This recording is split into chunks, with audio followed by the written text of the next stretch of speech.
When you see the warning 12-volt onboard electrical system service required in your Mercedes EV, this means that the battery management system registered anomalies in the low voltage system. But in most cases, it's just a glitch that will go away after a simple reset procedure that I will tell you about later.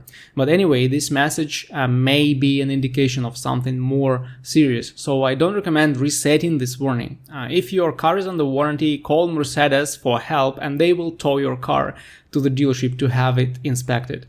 I know about cases when a motor assembly was replaced after this warning, but it was only one case. Also, the 12-volt battery control module sometimes malfunctions and requires replacement, so it makes sense to take advantage of the warranty in this case. When you see this message, your vehicle may tell you that shifting to drive or reverse is impossible, but it most likely will shift. So if you aren't far away from the dealership, you may drive there on your own carefully. And this is what I recommend doing, because when you reset the warnings, they will be gone for some time and then may reappear at the most inconvenient time and place. Dealers have software updates that reduce your chances of seeing this warning again. But if you just need to drive and are in the middle of nowhere, here is how you may try to reset it. Turn off everything in your vehicle, including climate control, radio, seat heaters, whatever.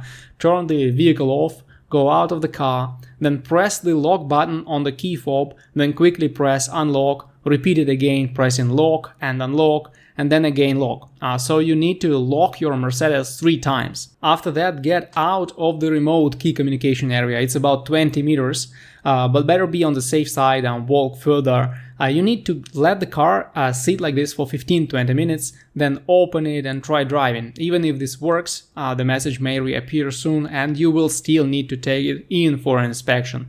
But at least you can drive for some time without seeing a spammy set of messages all around the dashboard.